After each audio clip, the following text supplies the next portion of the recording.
नमस्कार, मैं सचिन कुमार। आप देख रहे हैं खबर फास्ट का डिजिटल प्लेटफॉर्म। बिहार विधानसभा चुनाव 2025 की गहमागहमी शुरू हो चुकी है और इस बार कांग्रेस पार्टी ने अपनी रणनीति को लेकर बड़ा खुलासा किया है।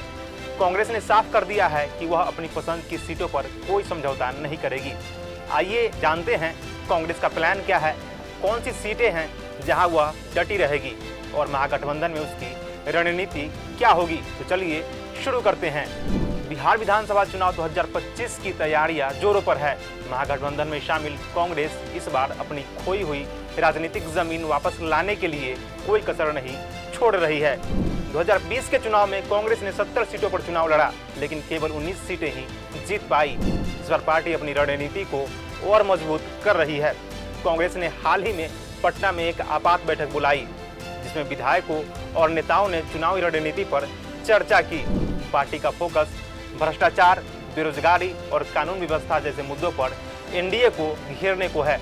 इसके अलावा कांग्रेस की माई बहन सम्मान योजना को गांव-गांव तक ले जाने की योजना है, जिसमें गरीब महिलाओं को हर महीने 2500 रुपए देने का वादा किया गया है। अब बात करते हैं सीट बंटवारे की। महागठबंधन में कांग्रेस, राजद और वाम दलों के बीच सीट शेयरिंग को लेकर चर्चा तेज हो गई है। कांग्रेस ने साफ कर दिया है कि वह 70 से 80 सीटों पर अपनी दावेदारी पेश करेगी। खासतौर पर कुछ ऐसी सीटें हैं जहां कांग्रेस कोई समझौता नहीं करेगी।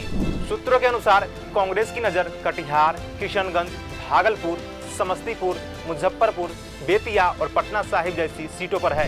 इन सीटों पर पार्टी का मानना है कि उनके उम्मीदवार मजबूत स्थिति में हैं। इसके अलावा कांग्रेस ने यह भी तय किया है कि वह जीतने वाली सीटों पर सर्वे के आधार पर उम्मीदवार तय करेगी।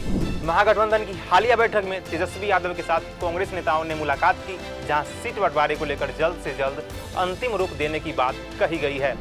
कांग्रेस नेता डॉक्टर मोहन झा ने कहा कि जुलाई के मध्य तक सीट बंटवारे का काम फाइनल हो जाएगा, लेकिन वाम दलों और मुकेश सहनी की वीआईपी पार्टी के बीच सीट बंटवारे को लेकर कुछ खटपट भी देखने को मिल रही है। कांग्रेस की रणनीति सिर्फ सीट बंटवारे तक सीमित नहीं है। पार्टी ने नौकरी दो या सत्ता छोड़ो जैसे आंदोलन के जरिए एनडीए को घेरना शुरू कर दिया है। पटना में हाल ही में हुए प्रदर्शन में कांग्रेस के प्रदेश अध्यक्ष राजेश राम, शकील अहमद और नेताओं ने हिस्सा लिया। पार्टी की माई बहन सम्मान योजना इस चुनाव में एक बड़ा हथियार हो सकती है। इसके अलावा कांग्रेस का वादा है कि महागठबंधन की सरकार बनी तो गरीब महिलाओं को हर महीने 2500 रुपए दिए जाएंगे।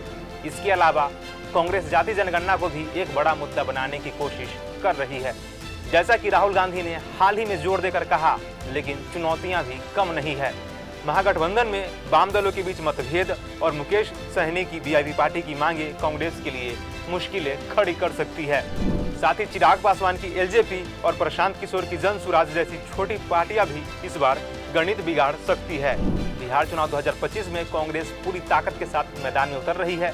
अपनी पसंद की सीटों पर अडिग रहने से लेकर माई बहन सम्मान योजना जैसे वादों तक कांग्रेस कोई कसर नहीं छोड़ना चाहती। लेकिन क्या कांग्रेस महागठबंधन के साथ मिलकर एनडीए को टक्कर दे पाएगी, यह तो आने वाला वक्त ही बताएगा। अभी के लिए इतना ही। देश और दुनिया की तमाम खबरों के लिए देखते रहिए खबर फास्ट डिजिटल। धन्यवाद।